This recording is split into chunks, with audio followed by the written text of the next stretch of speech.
K-pop. K-pop. Short for Korean popular music, is a form of popular music originating in South Korea as part of South Korean culture. Okay, thanks for nothing, Google. At this point, everyone and their absent-minded uncle knows what K-pop is. I mean, we all remember when BTS blew up in the States like, what, 5 years ago? And with some of the most rabid and unhinged fan bases to date, there's no denying that K-pop deserves our collective respect. And I mean, what's not to get? They're young, good-looking men and women who could sing and dance, and sometimes act, and pose with soju bottles. But I would have never imagined that it would become the worldwide phenomenon that it is now. Like Korea, of course. Neighboring Asian countries, why not? But Britney and Bethany, that's like another level. But even more than that, the K-pop industry as a whole is just super fascinating to me. From the way the groups are formed, to the members' skill sets. I mean, look at this, bro. I'm pretty sure One Direction just stood in a line for their concerts. So for today's video, I'd love to learn more about it. And what better way to do that than to pack my bags and hop on a 14-hour flight to Korea. Welcome to the official Jason Paul Kim K-pop rabbit hole. Subscribe and like.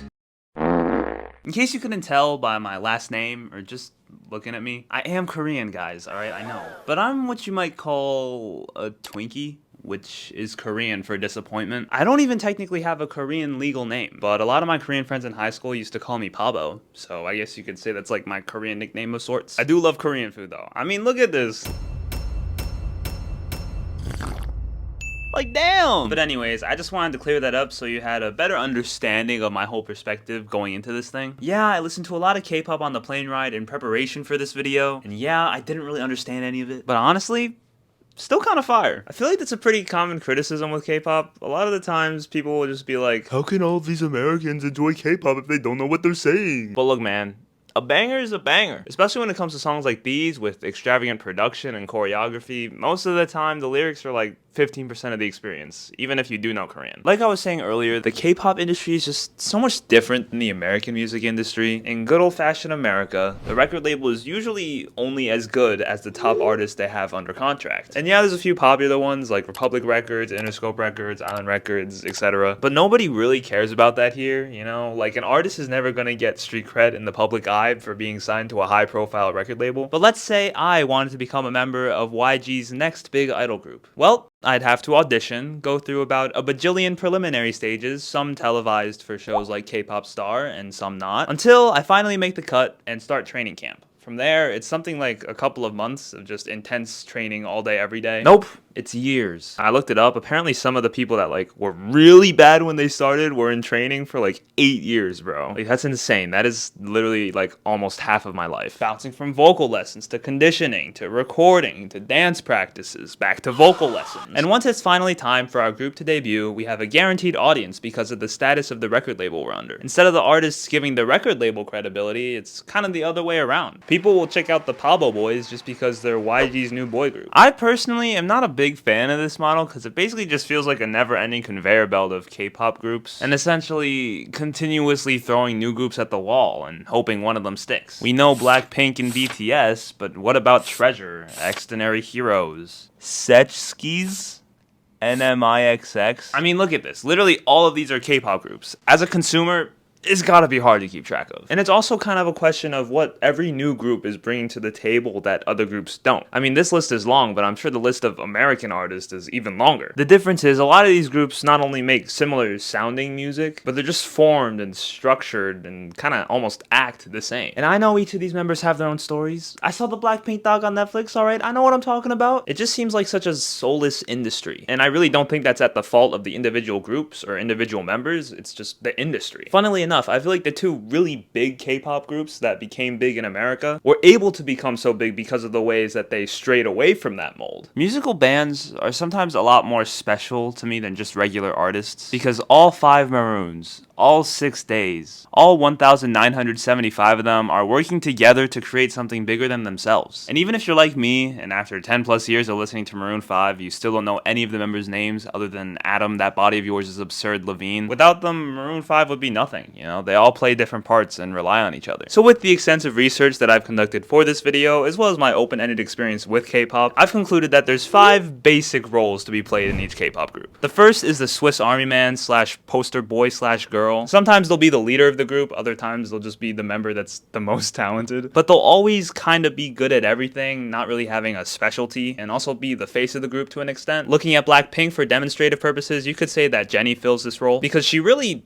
doesn't have any flaws to her game. On top of that, she was the first member to go solo, she's the most marketed member of the bunch, and while she doesn't play a particularly larger role than the others, she's pretty much the face of the band. Now, I don't work with YG, so I don't really know what I'm talking about, but someone like Lisa was probably chosen for her talent as a dancer and a rapper, I guess. Rosé probably for her talents as a singer and just an overall musician, and Jisoo as the visual of the group. A visual member is a term that was coined by the K-pop industry. I'm pretty sure that isn't a thing in America, but it's basically just the member that contributes most to the group's aesthetic. Not to sound shallow, but sometimes I think they will literally recruit a member because they're good looking. A better example of a visual would probably be Top from Big Bang, and I'll be honest, I freaking love Big Bang, okay? Their music shaped me into the man I am today. Loser? Bro, I've never related to a song more in my life. But anyways, Top doesn't have crazy musical talent. Like, he's a good rapper, and he's a fine singer, in my opinion. But his big selling point is just how cool he looks. So it's not necessarily a completely different role, you know? At the end of the day, all of their jobs are to look good, but the visual will essentially be the one that plays into that the most. And that's really funny to me, because, you know, when you think about music, looks definitely kind of matter. Like, most of the popular artists are at least decent looking, but to think that someone is recruited primarily because they're bad, it's just funny, man. I feel like K-pop is first and foremost about putting on a show. You know, it'll start with a great song, that'll be the foundation, but with music videos and choreography and outfit changes and hairstyle changes, it can and will become a lot more than that. So because of that, these roles aren't necessarily less important than the musical ones, and I feel like that's such a new thing. You know, most of the time music will always be the priority, but for here, there's just so many different factors that play into it, because K-pop truthfully is just more than music, and it's honestly fascinating. I think it's great. Anyways, these are the roles that are more or less required for each K-pop idol group. One member can play multiple roles, multiple members can play one role, but in general, each of these roles need to be filled for a group, I think, in my opinion, kind of. Which plays into another common criticism of K-pop groups, which is that they're all just clones of each other. Which could be seen as a little racist, but once you start to pay closer attention to each of those roles and who plays what role and stuff like that, you'll probably start to realize that it's not the case. On the other hand, though, it does become a little absurd when groups have like a gazillion members. This one group called 17 has 13 members. 13. Why they didn't spring for 4 more to have their name make more sense is beyond me. But I'm sorry, there's just no way you can convince me that each of them play a monumental role in the group. You could take out at least 5 of them and have all the same songs, do all the same choreography, and essentially be the same band. But I do have a few of their songs on my playlist. I forget the name of it, but the one on the screen, this one slaps. So yeah, obviously I don't mind their music. I think it's fine. But in general, it really is just about how familiar you are with the group. Like, if you told someone who knows nothing about Harry Potter that there's 9 Weasleys, they'd be like, damn, that's a lot. But for me, it's like, duh. Molly, Arthur, Bill, Charlie, Percy, Fred, George, Ron, and Ginny. Not that hard. Similar to how Barnes & Noble carries vinyls at their stores, bookstores in Korea sell a bunch of different K-pop albums. I didn't end up buying any of them because I felt like I already invested enough into the series. Like, I bought a new mic, you know, I'm a broke college student, but I do have some of the ones from my middle school K-pop phase, so pretty much all of these are gifts from my high school friends. So because of that, I'm never going to get rid of them, but they've more or less been sitting in this box for the past, like, 4 years. Boom. Taehyung. Look at that. White Knight. I don't know if he knows what that means in America, but it's cool. Made M. This one has Loser on it, which is my anthem, obviously. This is Taehyung Solar. Day 6. This one is from Aaron. Shouts out to my boy. It's so reflective and cool. E. It's for Made. They did like M-A-D-E. Blackpink, baby. Look at that. Fire. Fire. I forget who gave this to me. It was like Saewon or something, so shouts out. Oh shoot. Bang. Kill This Love. Bang. It's a banger. I have no idea where I got all these. How could I forget, bro? You see this? Do you know what those are? Those squigglies? Do you know what that is? I think you know. Not to flex. Shouts out to my boy Aaron again. So you know how most artists make these things called albums? They'll usually spend a year or 2 working on it, market the heck out of it, maybe go on tour after it's released, basically doing anything and everything they can to capitalize off of it. And once that's done, you move on to the next one, you know, wash, rinse, repeat. Well, idol groups don't typically do that. Instead of releasing 10 to 14 song albums every couple of years, they'll release mini albums or singles every year, or even every few months, which can be kind of fun. One group group named Day6 did a thing one year where they released 2 songs on every 6th day of every month. And by the end of the year, they had 2 whole albums. Like, that's a really cool way of keeping your fans engaged. But this format also resulted in the second largest K-pop group of all time going on a world tour in 2018 and only having 12 songs under their belt, which is like barely a set list. So it doesn't feel like it's the most efficient way to release music. But if you think about it, it kind of is. Because the label gets a chance to market and capitalize off of the initial hype of a comeback like every few months instead of every few years. As someone who appreciates albums as bodies of work in their own right, and likes listening to them as a whole instead of just the individual songs, I'm also not the biggest fan of this release format, but I understand it. It's more profitable for the label. It ends up feeling like more content for the fans because instead of getting 12 songs every 3 years, it's 4 songs every year. And they get to maximize their time with their idols before the time of reckoning officially hits their 30s. Oh my god. It's no secret that most K-pop groups have an expiration date, because what does a group that sells not sex, but just being really young and attractive do when they're not so young anymore? I do feel like there are a couple exceptions. Obviously, the really big groups are still going to have a market to cater to even when they're like in their 40s, but they're not going to be able to perform like they do now when they're older. My boy Jim is going to be like, love you so bad, love you so bad, oh, my sciatica. Men in Korea also have to perform 2 years of mandatory military service, which I'm pretty sure is supposed to happen once you turn 18. But most K-pop stars that I've seen end up doing it in like early 30s, late 20s. I guess they just get a pass because everyone knows that their 20s are such precious years in their industry. But regardless, it does kind of suck. I mean, look at New Jeans, for example, which is just a really popular K-pop group right now.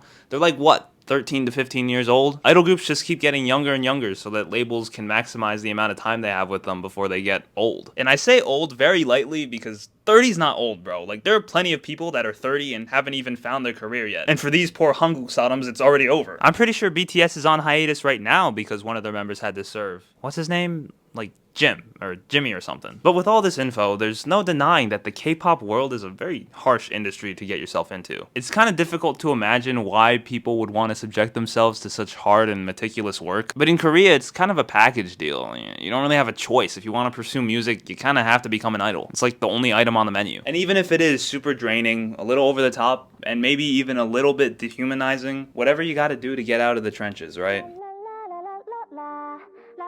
I honestly understand a lot of the criticisms that K-pop as a genre tends to get. You know, most of the times people will fall in love with an artist because of the ways that they are reflected through their music, but idol groups are pretty often told exactly what to do by their record labels, so it's kind of hard to do that. But we've literally spent this entire video talking about how K-pop is different from American music.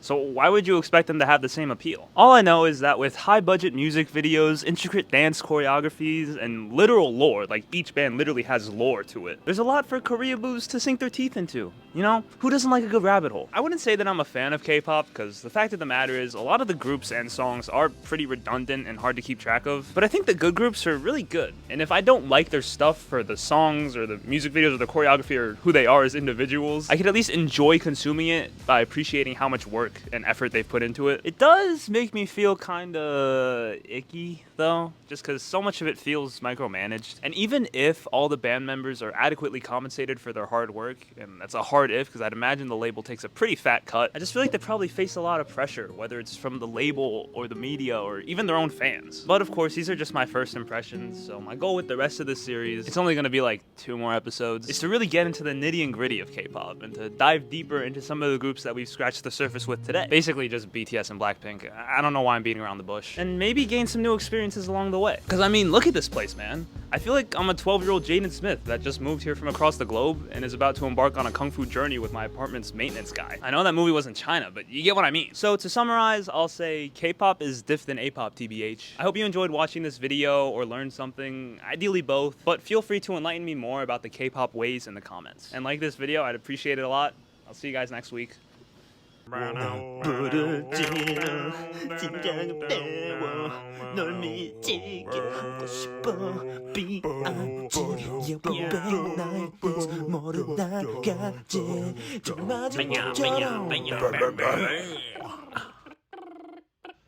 bang, bang.